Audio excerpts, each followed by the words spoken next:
Salut! Aujourd'hui, on va parler de recrutement, mais de recrutement au féminin. Et pour cause, on est avec la patronne d'auféminin.com, Marie-Laure. Marie-Laure Sauty de Châlons. Bonjour Marie-Laure. Bonjour.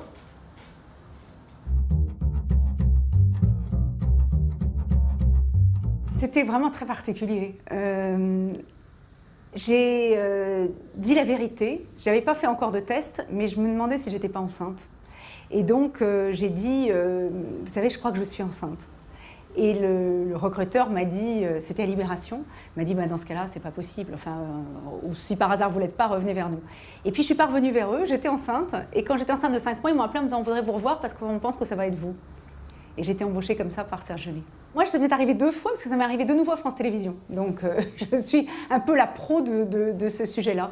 Je crois qu'il faut surtout donner confiance. Parce qu'en fait, ce qui fait peur dans la grossesse, c'est de se dire qu'on ne va plus travailler, qu'on va en profiter. Ce qui est horrible, c'est une expression affreuse pour les femmes. Et donc, il faut donner confiance. C'est vraiment une horrible question. Je ne sais pas si on pose cette question aux hommes. Les atouts physiques sont évidemment un atout et qu'il faut essayer, quand on est recruteur, de contrer ça.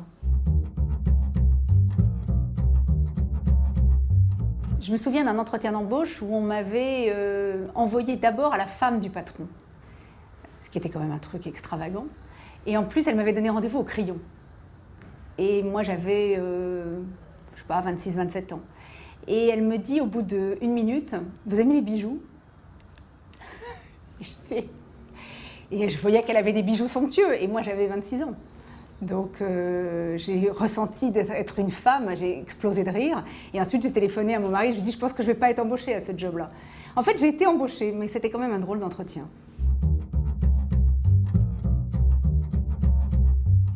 C'est quand tout à coup, il est parti sur une voie qu'il estime tout à coup un peu dangereuse et qu'on la creuse. Et ça se voit très bien. C'est-à-dire quelqu'un qui vous explique que il a fait ça, mais finalement il a changé, mais et il ne sait pas bien l'expliquer. Commencer à creuser ça, aller un peu en profondeur et ne pas survoler comme les candidats ont envie de le faire. Ça, c'est déstabilisant pour les candidats. C'est finalement ce que les gens ne veulent pas faire parce qu'ils ont répété. C'est un peu comme l'exercice de Dominique Strauss-Kahn, c'est un exercice de com. Et ça, c'est ce que je déteste dans l'entretien.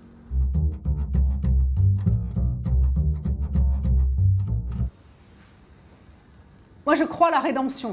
Quand on avait bossé aux États-Unis, on croit à la rédemption. Donc, je vais voir l'entretien, je vais voir si le job est bien. Oui. Je pardonne un peu parce que je pense que le mal aux femmes était quand même assez sérieux. Et en même temps, je me dis que sans doute, ce qui restera de l'affaire Strauss-Kahn, c'est pas tellement finalement sa carrière et ce qu'il a fait au FMI, mais ce qui restera, c'est qu'il a permis de libérer la parole des femmes. Et ça, c'est inouï.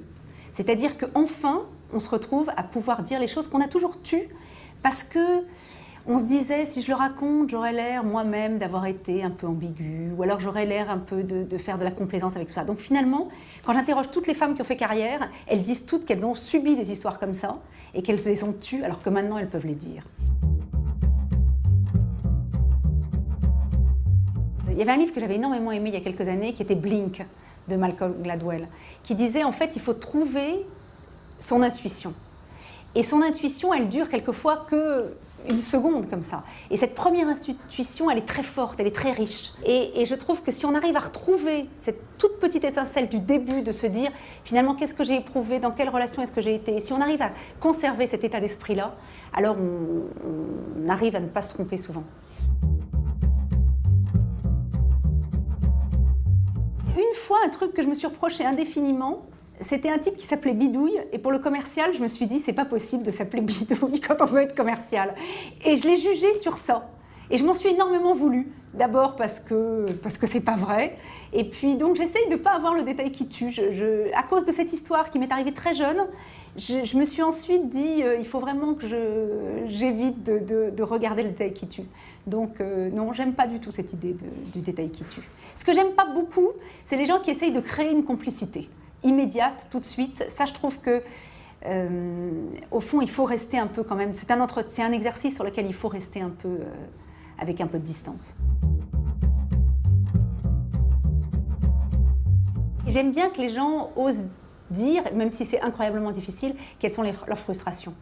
Parce que finalement, une vie professionnelle, c'est fait à un moment donné d'un certain nombre de frustrations, de ce qu'on aurait voulu être, ce qu'on aurait voulu faire, les entreprises dans lesquelles on aurait voulu travailler, les entreprises dont on aurait voulu qu'elles fassent votre promotion alors que ça n'a pas été fait, peut-être le mariage qu'on aurait voulu faire. Enfin, finalement, au fond, accumuler les frustrations pour essayer de mieux comprendre ce qui permet de vivre avec ces frustrations.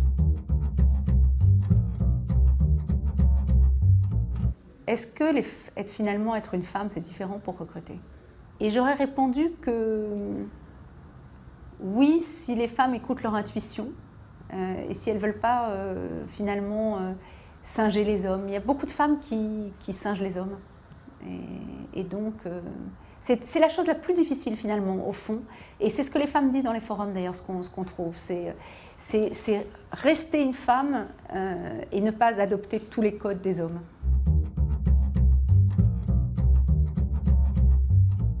Défaut qu'on n'a pas. Le mépris.